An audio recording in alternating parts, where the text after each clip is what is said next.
കാര്യമാണ്. ഇവിടെ എന്ത് പറഞ്ഞാലും അതേ രീതിയിൽ നമ്മൾ അപ്ലൈ ചെയ്യുമ്പോഴാണ് നമ്മൾ ഒരു വേറെ നമ്മളെക്കാളും ഉയർന്ന ഒരു വ്യക്തിയായിട്ട് നമ്മൾ മാറുന്നത്. മനസ്സിലാവുന്നുണ്ടോ? മലയാളികളെല്ലാം തന്നെ നിലവിളക്ക് കത്തിച്ചാണ് പരിപാടികൾ സ്റ്റാർട്ട് ചെയ്യുന്നത്. നമുക്ക് നിലവിളക്ക് കത്തിക്കാം. പക്ഷെ ഒരു കാര്യമുണ്ട്, എന്റെ കയ്യിൽ തീപ്പെട്ടിയില്ല. എന്റെ കയ്യിൽ തീപ്പെട്ടിയില്ല. ഈ ട്രെയിനിങ്ങിൽ വന്ന നിങ്ങൾ എല്ലാവരും മനസ്സ് ഈ ട്രെയിനിങ് പ്രോഗ്രാം അറ്റൻഡ് ചെയ്യണമെന്നും പറഞ്ഞാണ് ഈ പ്രോഗ്രാമിൽ പങ്കെടുത്തെങ്കിൽ മാത്രമേ ആ നിലവിളക്ക് കത്തൂ. നിലവിളക്ക് നിങ്ങൾക്ക് പരിശോധിക്കാം. നിങ്ങൾക്ക് ആരും വേണമെങ്കിലും വന്ന് പരിശോധിക്കാം. ആ നിലവിളക്ക് കത്തണമെങ്കിൽ എന്ത് ചെയ്യണം? നമ്മൾ ആ നിലവിളക്കിലേക്ക് എണ്ണ ഒഴിക്കുമ്പോൾ ആ നിലവിളക്ക് കത്തണമെങ്കിൽ നിങ്ങളുടെ എല്ലാം മനസ്സ് ഈ ട്രെയിനിങ് പ്രോഗ്രാമിന് പങ്കെടുക്കുന്നതിന് വേണ്ടി മറ്റാരുടെയും പ്രേരണ ഇല്ലാതാണ് പങ്കെടുത്തതെന്നുണ്ടെങ്കിൽ മാത്രമേ ആ നിലവിളക്ക് കത്തൂ. ഓക്കെ, നമുക്കൊന്ന് പരീക്ഷിച്ചു നോക്കാം. തയ്യാറാണോ? ഓക്കെ, തിരിയിടുവാണ്.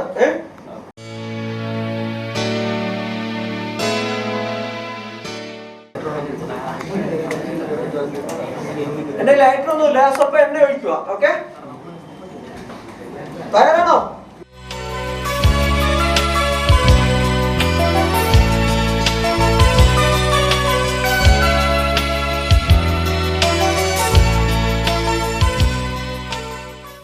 നമുക്ക് ആരംഭിക്കാം. എന്റെ പേരെല്ലാവർക്കും അറിയാമോ? എന്റെ പേരെന്താണ്? ഓക്കെ, നിങ്ങൾ എന്നെ ഒരു മറ്റൊരു മുഖത്തിലാണ് കണ്ടിരിക്കുന്നത്. ആണോ? തീർച്ചയായും. നിങ്ങൾ ശ്രദ്ധിച്ചോ? ഒരു ദൃശ്യം, ഈ ഒരു ദൃശ്യം നമ്മൾ കാണുന്ന ഒരു ദൃശ്യം നമ്മളെ മാറ്റും, ലോകത്തെ മാറ്റിമറിക്കും, നമുക്ക് ഒരുപാട് മാറ്റങ്ങൾ ഉണ്ടാകും. ഈ ദൃശ്യം ഏതാണെന്ന് ഓർമ്മയുണ്ടോ? ദൃശ്യം ഓർമ്മയുണ്ടോ? ഏതാ ദൃശ്യം? 1996 സുഡാനിൽ 10,000 പട്ടിണി മൂലം മരിച്ചപ്പോൾ എല്ലും തോലുമായ ഒരു ബാലൻ ഒരു ഭക്ഷണപ്പൊതിക്ക് വേണ്ടി ഇഴഞ്ഞു നീങ്ങുകയാണ്. എന്നാൽ ആ ബാലൻ തീർച്ചയായും മരിച്ചു വീഴുമെന്ന് ആർക്ക് തോന്നി? കഴുകന് തോന്നി, അല്ലേ? ആ മരിച്ചു വീഴുന്ന ബാലന്റെ ശരീരം ഭക്ഷിക്കാനായിരിക്കുന്ന ഒരു കഴുകൻ ആണോ? ശരീരം ഭക്ഷിക്കാനായിട്ടിരിക്കുന്ന കഴുകൻ. ഈ ചിത്രം സുഡാനിൽ ഭക്ഷണമഴ പെയ്യിപ്പിച്ചെന്നാണ് പറയുന്നത്. എന്ത് പെയ്യിപ്പിച്ചു? ഭക്ഷണമഴ. നിങ്ങൾ കേട്ടിട്ടുണ്ടോ? ഇതുപോലുള്ള ഒട്ടനവധി കാര്യങ്ങൾ നോക്കിക്കൊണ്ടാണ് നമ്മൾ ഈ ക്ലാസ്സുകൾ ആരംഭിക്കുന്നത്. അതിനു മുമ്പ് നമുക്കൊരു കഥയിലേക്ക് കിടക്കാം. ഇത് കാണാൻ പറ്റുന്നുണ്ടോ? കഥ എന്ന് പറയുന്നത് ഇത് കൊല്ലം ജില്ലയിൽ ചവറ തെക്ക് ഭാഗത്ത് സംഭവിച്ചൊരു കഥയാണ്. കൊല്ലം ജില്ലയിൽ ചവറ തെക്ക് ഭാഗത്ത്. ഈ തെക്ക് ഭാഗത്ത് കഴിഞ്ഞ മഴയിൽ ധാരാളം കല്ലുകൾ വന്ന് അടിഞ്ഞ് ആ പ്രദേശങ്ങളെല്ലാം നശിച്ചു. നിങ്ങൾ സുനാമിയൊക്കെ കേട്ടിട്ടില്ലേ? ആ നശിച്ച സമയത്ത് അവിടെ നല്ലൊരു ശിവക്ഷേത്രം ഉണ്ടായിരുന്നു, ഗണപതി ക്ഷേത്രം ഉണ്ടായിരുന്നു. ഈ ഗണപതി ക്ഷേത്രങ്ങളൊക്കെ നശിച്ച സമയത്ത് ആ മഴയൊക്കെ മാറി അവരെന്ത് ചെയ്തു? ഇതിന് പരിഹാരമായി ഒരു പുതിയ ഗണപതിയെ വിഗ്രഹം വെക്കണ്ടായോ? വെക്കണോ? അവര് ഈ ഗണപതി വിഗ്രഹം കൊത്താനായി രൂപസാദൃശ്യമുള്ള ഒരു ശില അന്വേഷിച്ചു. ആ നാട്ടിലെ പ്രമാണിമാരും ആ നാട്ടിലെ ബ്രാഹ്മണരും എല്ലാവരും കൂടി ശില അന്വേഷിച്ച് വളരെ ദൂരം നടന്നപ്പോൾ കടലിലെ തിരമാലകളേറ്റ് തിളങ്ങിക്കിടക്കുന്ന രണ്ട് ശിലകളെ കണ്ടു. ആ ഒരു ശിലയെടുത്ത് ചോദിച്ചു, ഞങ്ങൾ വന്നിരിക്കുന്നത് അങ്ങയുടെ ദേഹത്ത് ചെറിയ കൊത്തുപണികൾ നടത്തി അതിമനോഹരമായ ഒരു ഗണപതി വിഗ്രഹം ഉണ്ടാക്കാനാണ്. അങ്ങ് അതിന് അനുമതി തരുമോ എന്ന് ചോദിച്ചു. അത് ആദ്യത്തെ ശില, നമ്മൾ പണ്ടൊക്കെ മരം മുറിക്കുന്നതിന് മുമ്പ് മരത്തോട് അനുമതി ചോദിക്കുമോ? ചോദിക്കും. അത് ആദ്യത്തെ ശില എന്ത് പറഞ്ഞു? ആദ്യത്തെ ശില എന്ത് പറഞ്ഞു? എനിക്ക് എന്റെ ദേഹത്ത് കൊത്തുപണികളൊന്നും ചെയ്യാൻ പറ്റില്ല, ആ കൊത്തുപണികൾ ചെയ്താൽ എനിക്ക് നോവും, അതുകൊണ്ട് എനിക്ക് ബുദ്ധിമുട്ടാണെന്ന് പറഞ്ഞു. ഓക്കെ, അവര് രണ്ടാമത്തെ ശിലയോട് ചോദിച്ചു, ആ ശിലയ്ക്ക് സമ്മതമാണോ? ആ ശില എന്ന് പറഞ്ഞു, എനിക്ക് സമ്മതമാണെന്ന് പറഞ്ഞു. ആ ശില അവര് വളരെ പൂജയൊക്കെ നടത്തി അവരെടുത്തുകൊണ്ട് വന്നു. 10 മിനിറ്റ് 15 മിനിറ്റ് അല്ല 1 മണിക്കൂർ കൊത്തുപണികൾ നടത്തി അതിമനോഹരമായ ഒരു ഗണപതി വിഗ്രഹം ഉണ്ടാക്കി അവരുടെ പ്രദേശത്ത് സ്ഥാപിച്ചു. ഗണപതി വിഗ്രഹമൊക്കെ ഉണ്ടാക്കി സ്ഥാപിച്ചു. അനേകം ഭക്തര് അവിടെ വന്ന് പ്രാർത്ഥിക്കുന്നുണ്ട്. എന്നാൽ ഒരു പ്രശ്നം വെച്ചപ്പം ആ ഭക്തരെടുത്ത് പറഞ്ഞു, ഇവിടെ വരുന്ന ഭക്തരുടെ വിഘ്നങ്ങൾ തീർണമെങ്കിൽ എന്തുടക്കണം? നാളികേരം ഉടയ്ക്കണം. നാളികേരം ഉടയ്ക്കണമെങ്കിൽ ഒരു ശില അത്യാവശ്യമാണല്ലോ. ആണോ? അതിനുവേണ്ടി എന്ത് ചെയ്തു? വീണ്ടും അവിടുത്തെ പ്രമാണിമാരെല്ലാം കൂടെ നടന്നു. അവസാനം നാളികേരത്തിന് അടച്ചുടയ്ക്കാൻ പറ്റുന്ന ഒരു ഉത്തമ ശില എന്ന് പറയുന്നത് ഇവർ ആദ്യം അനുവാദം ചോദിച്ച ശില തന്നെയാണ്. ഓക്കെ, ആ ശില എടുത്ത് പോയി അവർ അനുവാദം ചോദിച്ചു. അങ്ങനെ ഒരു കൊത്തുപണിയും ചെയ്യത്തില്ല, അങ്ങനെ എന്ത് ചെയ്യണം? ഞങ്ങൾക്ക് നാളികേരം ഉടയ്ക്കാനായിട്ട് കൊണ്ടുവച്ചോട്ടെ. പുള്ളി എന്ത് വിചാരിച്ചു? എന്നെ ഒരു കൊത്തുപണിയും ചെയ്യുന്നില്ല, എനിക്ക് അവിടെ ചെന്ന് സ്ഥിരമായി കിടന്ന് ഉറങ്ങാം എന്നുള്ള രീതിയിൽ ഈ ശില അനുവാദം കൊടുത്തു. ഈ ശില ആ പ്രമാണിമാരെല്ലാം എടുത്തുകൊണ്ട് പോയി നാളികേരം ഉടയ്ക്കുന്ന വിഘ്നങ്ങൾ തീർക്കുന്ന കല്ലായിട്ട് മാറ്റി. ഓക്കെ, മാറ്റിയ സമയത്ത് ഈ ഭക്തർ ചെല്ലുമ്പം എന്നും എന്ത് ചെയ്യുക? തേങ്ങ ഉടയ്ക്കും. അത് ആ ശിലയ്ക്ക് എന്നും വേദന അനുഭവിക്കുകയല്ലേ? ആണോ? വേദന അനുഭവിക്കണോ? ഞാനിതിവിടെ പറഞ്ഞെന്ന് പറഞ്ഞാൽ നമ്മുടെ ജീവിതത്തിൽ കിട്ടുന്ന ട്രെയിനിങ് പ്രോഗ്രാമുകൾ 1 മണിക്കൂറോ 3/4 മണിക്കൂറോ 15 മിനിറ്റോ ഉള്ള പ്രോഗ്രാമുകൾ, ആ പ്രോഗ്രാമുകളിൽ എന്ത് പറഞ്ഞാലും അതേ രീതിയിൽ അനുസരിച്ചാൽ തീർച്ചയായിട്ടും നിങ്ങൾക്ക് ജീവിതത്തിൽ നല്ല എൻജോയ്മെന്റ് കിട്ടും. ഈ പറഞ്ഞ കാര്യങ്ങൾ മാറ്റപ്പെടുവാണെങ്കിൽ ഏത് ശിലയായി മാറേണ്ടി വരും? നാളികേരം ഉടക്കുന്ന ജീവിതത്തിൽ എന്നും വേദനകൾ സഹിക്കേണ്ട വ്യക്തികളായി നമ്മൾ മാറപ്പെടും. മനസ്സിലാവുന്നുണ്ടോ? ഓക്കെ, ഈ സ്ത്രീയെ നിങ്ങൾ പരിചയമുണ്ടോ? ഈ സ്ത്രീ പരിചയമുണ്ടോ? ഒരു പരിചയമില്ല. പരിചയമുണ്ടോ? ഇത് വെസ്റ്റ് ബംഗാളിൽ ഒരു ഗ്രാമപ്രദേശമാണ്. വെസ്റ്റ് ബംഗാൾ 1970 ഈ സ്ത്രീയുടെ ജീവിതത്തിൽ വന്ന എല്ലാ പരീക്ഷണങ്ങൾക്ക് അതീതമായി ഈ സ്ത്രീ എന്ത് ചെയ്തു? പ്രയത്നിച്ചു. എന്താണ് ആ സ്ത്രീക്കുണ്ടായ ജീവിതാനുഭവം? 23-ാമത്തെ വയസ്സിൽ 4 കുട്ടികളുടെ അമ്മയായ സ്ത്രീ. എന്താ സ്ത്രീയുടെ പേര്? സുഭാഷിണി മിത്രി. കണ്ടോ? ആ സ്ത്രീയുടെ പേര് മനസ്സിലാവുന്നുണ്ടോ? 23-ാമത്തെ വയസ്സിൽ ആ ഗ്രാമപ്രദേശത്ത് 1970 നടക്കുന്ന ഒരു ജീവിത കഥയാണ്. 70 ആ പ്രദേശത്ത്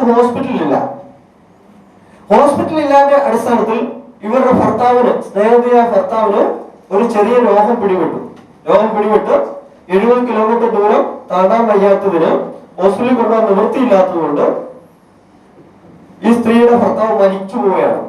മരിച്ച സമയത്ത് വളരെ സാധാരണപ്പെട്ട ഒരു സ്ത്രീയായിരുന്നു. അധികം വിദ്യാഭ്യാസമില്ല. അവര് ആദ്യത്തെ 2 മുതിർന്ന കുട്ടികളെ അനാഥാലയത്തിലാക്കിയതിനു ശേഷം ബാക്കി 2 കുട്ടികളെ കൊണ്ട് അവരൊരു തീരുമാനത്തിലെത്തും. എന്താണ് തീരുമാനം? ആ ഗ്രാമത്തിൽ ഇങ്ങനെ ഒരു അവസ്ഥ ആർക്കും ഉണ്ടാവരുത്. അതിനുവേണ്ടി അവരെന്ത് ചെയ്യും? ആ ഗ്രാമത്തിൽ നല്ലൊരു ഹോസ്പിറ്റൽ പണിയും. ഓക്കെ, ആ സ്ത്രീ എന്ത് ചെയ്തു? ആഴ്ച ചന്തകളിൽ പോയി പച്ചക്കറികൾ വിറ്റും മാംസം വിറ്റും അതുപോലെ തന്നെ വീട്ടുജോലിക്ക് പോയും അവര് എല്ലാ ദിവസവും ഒരു നിശ്ചിത തുക മാറ്റി വെക്കുമായിരുന്നു. അങ്ങനെ 20 വർഷം കഴിഞ്ഞപ്പോൾ അവരുടെ ഒരു മോൻ മെഡിസിൻ പരീക്ഷയിൽ പാസ്സായി തിരിച്ചു വന്നു. അവര് ആ 1990 ആണ് തോന്നുന്നത്. ആ സമയത്ത് ശേഖരിച്ചു വെച്ച 1 ലക്ഷം രൂപ കൊടുത്തു 33 സെന്റ് സ്ഥലം വാങ്ങുകയും ആ 33 സെന്റ് സ്ഥലത്തിൽ ഒരു ചെറിയ കുടില് കെട്ടി ആ കുടിലിൽ ഒരു ക്ലിനിക്ക് ആരംഭിക്കുകയും ചെയ്തു. നിങ്ങൾ കേൾക്കുന്നുണ്ടോ? ആ സ്ത്രീ ആ ഹോസ്പിറ്റലിന്റെ പേരെന്തിട്ട്?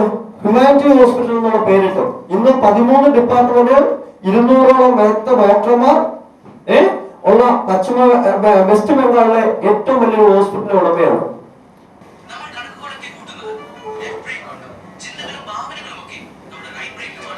Join communicate English training.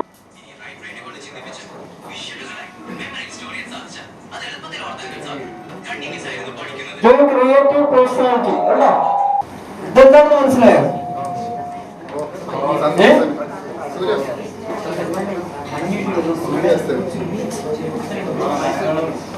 മനുഷ്യൻ പഠിക്കേണ്ടതായിട്ടും അറിയേണ്ടതായിട്ടുമുള്ള ധാരാളം കാര്യങ്ങൾ നമ്മുടെ ഈ പ്രകൃതിയിലുണ്ട്. ആ പ്രകൃതി എന്ന് പറയുന്ന അറിവിന്റെ കേദാരവും മാനവരാശിയുടെ ഗുരുവുമാണ്. നമുക്ക് വളർന്നു വരണമെങ്കിൽ ഗുരു വേണം, അല്ലേ? ആണോ? ആ ഗുരു നമ്മൾ പ്രകൃതിയാക്കി മാറ്റാമെങ്കിൽ ഈ പ്രകൃതിയെ നോക്കിക്കേ, നമുക്ക് വളരെ കുറച്ച് സമയം മാത്രമേ നീലയുള്ള ആകാശം കാണാൻ പറ്റൂ, അല്ലേ? ആണോ? ഇതുപോലാണ് നമ്മൾ ഓരോ വ്യക്തികളുടെ ജീവിതത്തിലും. നമ്മുടെ എല്ലാ വ്യക്തികൾക്കും കാർമേഘങ്ങൾ കൊണ്ട് നമുക്ക് ചില കാര്യങ്ങൾ മൂടിയിരിക്കും. ആ കാർമേഘങ്ങൾ പൊട്ടിച്ച് നമ്മൾ എപ്പോഴാണോ വെളിയിൽ വരുന്നത്, അപ്പോഴാണ് നമ്മുടെ ജീവിതത്തിൽ വിജയം ഉണ്ടാവുന്നത്. നിങ്ങൾ പ്രകൃതിയിൽ തന്നെ ഒരു ഉറുമ്പിനെ നിങ്ങൾ ശ്രദ്ധിച്ചു നോക്കി, തീരെ ചെറിയൊരു ഉറുമ്പ്. ഓക്കെ, ആ ഉറുമ്പ് അതിന് റിവേഴ്സ് ഗിയർ ഉണ്ടോ? അതിന് റിവേഴ്സ് ഗിയർ ഉണ്ടോ? ഉണ്ടോ? ആ ഉറുമ്പ് എപ്പോഴും മുന്നോട്ട് മാത്രമേ യാത്ര ചെയ്യൂ. ആ ഉറുമ്പെന്ന് പറയുന്നത് മുമ്പിൽ ഏതെങ്കിലും വസ്തു വന്ന് കിടക്കുവാണെങ്കിൽ പോലും ആ വസ്തുവിന് അല്ലെങ്കിൽ ഏതെങ്കിലും തടസ്സങ്ങൾ ഉണ്ടെങ്കിൽ ആ തടസ്സത്തിന് ചുറ്റിക്കറങ്ങിയാണ് ഉറുമ്പ് പോകുന്നത്. നിങ്ങൾ ശ്രദ്ധിച്ചിട്ടുണ്ടോ? മണ്ണ് കിടക്കുകയാണെങ്കിൽ മണ്ണിനെ തുറന്നു പോകും, അല്ലെ ആ മണ്ണിന്റെ മുകളിലൂടെ പോകും. ആ ഉറുമ്പിൽ നിന്ന് നമുക്ക് എന്താണ് പഠിക്കാനുള്ളത്? നമ്മുടെ ജീവിതത്തിലെ നിഷേധാത്മക ചിന്തകളെ എല്ലാം മാറ്റി നമുക്ക് മുന്നോട്ട് തരണം ചെയ്യാൻ നമ്മുടെ ഭൂമിയിലെ ആ ചെറിയൊരു ഉറുമ്പിനെ മാത്രം എടുത്താൽ മതി. മതിയോ? മതിയോ? നിങ്ങൾ ശ്രദ്ധിച്ചിട്ടുണ്ടോ? തേനീച്ചകള് ഒരുപാട് വനപ്രദേശങ്ങളിലൊക്കെ പോയി പറന്ന് ക്ഷീണിച്ച് തേൻ സംഭരിച്ചുകൊണ്ട് കൂട് നിറച്ചു വെക്കും. ആ തേൻ ആരാണ് ഉപയോഗിക്കുന്നത്? തേനീച്ചകളാണോ? അല്ല. ആര് മോഷ്ടിക്കപ്പെടും? മറ്റുള്ളവർ മോഷ്ടിക്കപ്പെടും. അതുപോലെ തന്നെ മനുഷ്യജീവിയിൽ തന്നെ ചില ആളുകള് സമ്പത്തെല്ലാം എടുത്ത് മൂടി വെക്കും. ഈ സമ്പത്ത് മൂടി വെച്ചിട്ട് ഈ സമ്പത്ത് ആരാ ഉപയോഗിക്കുന്നത്? അവർക്കാണോ? അല്ല, അത് മറ്റുള്ളവർ അനുഭവിക്കും. ഇതാണ് ഞങ്ങളുടെ മുദ്രാവാക്യം. എന്താണ്? Earn, learn, enjoy. ഏൺ ചെയ്യുക, ലേൺ ചെയ്യുക, എൻജോയ് ചെയ്യുക. ഈ 3 മുദ്രാവാക്യമാണ് നമ്മുടെ ട്രെയിനിങ് പ്രോഗ്രാമിന്റെ മുദ്രാവാക്യം. പിന്നെ നമ്മൾ ശ്രദ്ധിച്ച്, കഴുകൻ. ചില വ്യക്തികളുണ്ട് സമൂഹത്തിൽ ആകാശത്തോളം വളരും, അല്ലേ? ആ കഴുകന്റെ ജീവിതമായിട്ട് നമുക്ക് താരതമ്യം ചെയ്യാം. കഴുകൻ എത്ര മുകളിൽ ചെന്നാലും കഴുകൻ താഴെ ചീഞ്ഞടിഞ്ഞ മത്സ്യങ്ങളോ മാംസങ്ങളോ ആയിരിക്കും നോക്കുന്നത്. ആണോ? അത് ആ ഭൗതികമായി മുകളിൽ വന്നെങ്കിലും ആന്തരികമായി ആ കഴുകൻ വളർന്നോ? അതാണ് നമ്മുടെ ചില വ്യക്തികൾ നമ്മുടെ ജീവിതത്തിൽ നമ്മൾ പരീക്ഷിച്ച് നോക്കുകയാണെങ്കിൽ നമുക്ക് കാണാൻ കഴിയുന്നത്. ഇതാണ് നമ്മുടെ ജീവിതത്തിൽ എന്താണ്? എപ്പോഴും കാർമേഘങ്ങൾ കാണും. ആ കാർമേഘങ്ങളെല്ലാം നീക്കി നമ്മൾ മുന്നോട്ട് പോകുമ്പോഴാണ് നമ്മൾ എന്ത് ചെയ്യുന്നത്? വിന്നേഴ്സ് ആവുന്നത്. ആണോ? നിങ്ങൾ ഇവിടെ എന്ത് കാണുന്നുണ്ട്?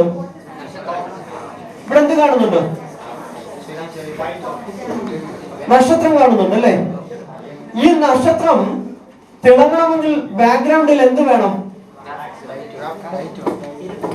ഇരുട്ട് വേണം, അല്ലേ?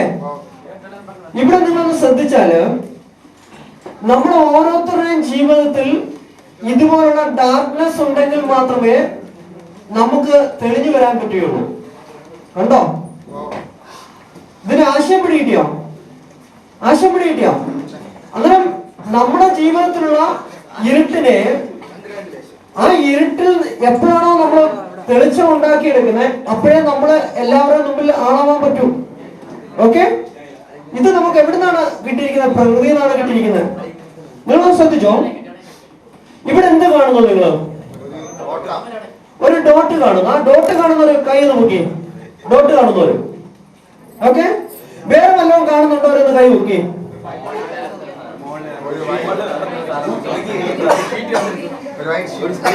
ഒരു കാര്യം ചെയ്യും, ബ്ലാക്ക് ഡോട്ട് മാത്രം കാണുന്നവർ കൈവെക്ക്. വൈറ്റ് മാത്രം കാണുന്നവർ കൈവെക്ക്. രണ്ടും കാണുന്നവരെന്ന് കൈവെക്ക്. രണ്ടും കാണുന്നവർ. ഞാൻ പറയുന്നത് നിങ്ങൾ ശ്രദ്ധിച്ചോ?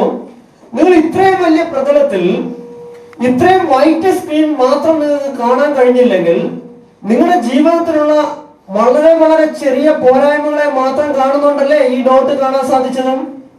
ആണോ? ആണോ? നിങ്ങളുടെ ജീവിതത്തിൽ എന്താ കാണാവൂ? എന്താ കാണാവൂ? എന്താ കാണാവൂ? നമ്മുടെ ജീവിതത്തിലെ പോസിറ്റീവ് മാത്രമേ നമുക്ക് കാണാവൂ. നിങ്ങൾ എന്താ ചെയ്യുന്നത്? ഒരു പൂന്തോട്ടം, ആ പൂന്തോട്ടത്തിൽ മനോഹരമായ റോസാ ചെടി നിൽക്കുകയാണ്. ആ റോസാ ചെടി നിൽക്കുന്ന സമയത്ത് അതിനോട് ചേർന്ന് ഓർക്കിഡ് പുഷ്പങ്ങൾ നട്ടുപിടിപ്പിച്ചു വീട്ടുടമ. ഓർക്കിഡ് പുഷ്പങ്ങൾ എന്തിനു വേണ്ടി നട്ടുപിടിപ്പിച്ചു? ഓർക്കിഡ് പുഷ്പത്തിന്റെ ഡിമാൻഡ് അനുസരിച്ച്, വില അനുസരിച്ച് വീട്ടുടമ എന്ത് ചെയ്തു? ആ ഓർക്കിഡ് പുഷ്പത്തിനെ എല്ലാ ദിവസവും ഒന്ന് താലോലിച്ച് അതിന് വളം കൊടുത്തു, അതിന് സൂര്യപ്രകാശം കിട്ടായ ഏക്കത്തെ രീതിയിലുള്ള അതേ ഊഷ്മാവ് കൊടുത്തു വളർത്തുന്നു. റോസാപ്പൂ ചിന്തിക്കുകയാണ്. എന്താ ചിന്തിക്കുന്നത്? ഞാനൊരു ഓർക്കിഡ് ചെടി ആയിരുന്നെങ്കിൽ എനിക്ക് വളരെ വലിയ ഡിമാൻഡ് കിട്ടിയേനെ. ആണോ? ആ ചിന്തിച്ചുകൊണ്ടിരുന്ന സമയത്താണ് അത് സുന്ദരിയായ ഒരു പെൺകുട്ടി വന്ന് ആ റോസാപ്പൂവിനെ പിച്ചി തലയിൽ ചൂടിയത്. ആ റോസാ ചെടി അപ്പോഴെന്തായിരിക്കും ചിന്തിച്ചത്? എന്തായിരിക്കും ചിന്തിച്ചത്? ആ റോസാ ചെടി എന്തായിരിക്കും ചിന്തിച്ചേ? എനിക്കൊരു വാസനയുണ്ട്, വളരെ ഭംഗിയുണ്ട്, അതുകൊണ്ട് എനിക്ക് അതിസുന്ദരിയായ ഒരു പെൺകുട്ടിയുടെ തലയിൽ പൂ ചൂടാനായിട്ട് സാധിച്ചു. ആണോ? ഓർക്കിഡ് പുഷ്പത്തിന് പറ്റുമോ? എനിക്ക് എന്റെ ചെടിയിൽ മുള്ളുണ്ടായത് കൊണ്ട് എന്നെ പെട്ടെന്ന് ഒരാൾ വന്ന് അറ്റാക്ക് ചെയ്യത്തില്ല. ഓർക്കിഡ് പുഷ്പത്തിന് അറ്റാക്ക് ചെയ്യത്തില്ല. എല്ലാരും വന്ന് പിച്ചത്തില്ലേ? കണ്ടോ? നമ്മുടെ ജീവിതത്തിലെ കാര്യങ്ങൾ കണ്ടോ? നമ്മളെ 700 കോടിയിൽ പരം ജനങ്ങൾ ഇവിടെ ജീവിക്കുന്നുണ്ട്. ഈ 700 കോടിയിൽ പരം ജനങ്ങളെ പരിശോധിച്ചാലും തമ്പ് ഒരുപോലാണോ? ആണോ? ഫേസ് ഒരുപോലാണോ? ആണോ? എന്തുകൊണ്ടല്ലാത്ത? നമ്മുടെ സുഹൃത്തുക്കളുടെ സൗണ്ട് കേട്ട് നമുക്ക് മനസ്സിലാക്കിക്കൂടായോ? ഈ ഭൂമിയിൽ എത്ര കോടി ജനങ്ങളുണ്ട്? 700 കോടിയിൽ പരം ജനങ്ങളുണ്ട്. കേട്ടോ? നമുക്കെല്ലാം നമ്മളെ സൃഷ്ടിച്ച പ്രകൃതി നമുക്ക് ഓരോരോ അനുഗ്രഹങ്ങൾ തന്നിട്ടുണ്ട്. നമുക്ക് ഓരോരോ പൊസിഷനിൽ എത്തണമെന്ന് തീരുമാനിച്ചിട്ടുണ്ട്. ആ തീരുമാനത്തിൽ എത്തിച്ചേരണമെങ്കിൽ നിങ്ങൾ എന്ത് കാണണം?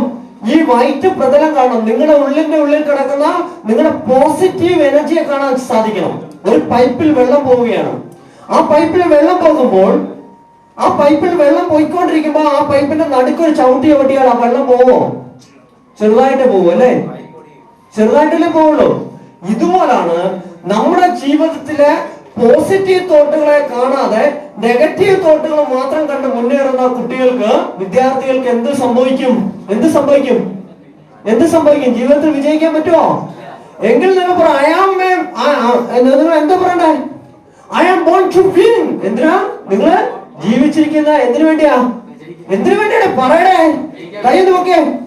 I am born to win. പറ. Please stand up, boys. Please stand up. പെട്ടെന്ന്. പറ. I am going to win. കൈ നോക്ക്. I am going to win. Please stand up. Girls and boys, please stand up. I am going to win. I am going to win. Please stand. നമ്മൾ ജനിച്ചിരിക്കുന്നത് എന്തിനു വേണ്ടിയാണ്? Win ചെയ്യാൻ വേണ്ടിയാണ്. I am going to win. അല്ലേ? ആണോ? ഉറപ്പാണല്ലോ. അന്നേരം നിങ്ങൾ ഇനി എന്തേ കാണാവൂ? നമ്മുടെ ജീവിതത്തിലെ പോസിറ്റീവ് തോട്ടുകളെ മാത്രമേ നമ്മൾ കാണാവൂ. അല്ലേ? നിങ്ങൾക്കെല്ലാം കഴിവില്ലേ? ഉണ്ടോ? ശ്രദ്ധിച്ചോ? നിങ്ങൾക്ക് കഴിവ് കാണണമെങ്കിൽ വീണ്ടും പ്രകൃതിയിലേക്ക് നമ്മൾ ഇറങ്ങിച്ചെല്ലണം. പ്രകൃതിയെ നമ്മൾ ഗുരുവാക്കി എടുക്കണം. പ്രകൃതി എന്ന് പറയുന്ന അറിവിന്റെ കേദാരമാണ്. ആ അറിവിന്റെ കേദാരത്തിൽ നിന്ന് നമുക്ക് ഒരുപാട് പഠിക്കാനുണ്ട്. ഇല്ലേ? 7 പ്രാവശ്യം യുദ്ധത്തിൽ തോറ്റിട്ട് ഒളിച്ചോടിയ ഒരു രാജാവ്. ആ രാജാവ് ഒരു വനത്തിൽ ചെന്ന് പാർത്തപ്പോൾ, ഒരു ഗുഹയിൽ പോയി അഭയം പ്രാപിച്ചപ്പോൾ 16 തവണ ചലന്തി വല ചെയ്തിട്ടും ശരിയായില്ല. 17ാമത്തെ തവണയാണ് ആ ചലന്തി വല ചെയ്ത് പൂർത്തി